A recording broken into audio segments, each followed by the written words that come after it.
তো বন্ধুরা, দেখতে দেখতে দীঘার জগন্নাথ মন্দির প্রায় কমপ্লিটের পথে। চলো, কবে থেকে শুরু হবে, তোমরা কিভাবে আসবে।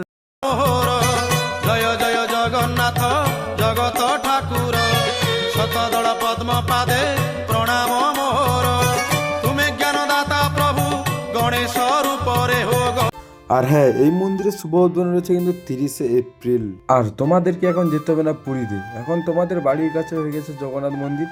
তোমরা দীঘাতে এলেই দর্শন পাবে এই জগন্নাথ দেবের মন্দির। আর যারা আসবে বলে আগে থেকে ভেবে রেখেছো, তোমাদের উদ্দেশ্যে একটাই কথা বলতে চাই, তোমরা কিন্তু 30শে এপ্রিল 1 থেকে 2 দিন আগে চলে আসো। সাধারণত 30শে এপ্রিল ট্রেন বা বাস বন্ধ থাকার কথা আছে। আর তোমরা এই মন্দিরে আসবে কি হবে, তোমাদেরকে প্রথমে আসতে হবে হাওড়া স্টেশনে। ওখান থেকে দীঘা লোকাল টিকিট কেটে তোমাদেরকে আসতে হবে দীঘা স্টেশনে। আর দীঘা স্টেশন থেকে মাত্র 2 মিনিটের হাঁটা পথ। আর হ্যাঁ, স্টেশন থেকে নেবে তোমরা কিন্তু কেউ টোটো বা বাস কিছুই ধরবে না। ওখানের মন্দির থেকে দেখতেই পাবে জগন্নাথ দেবের মন্দির। আর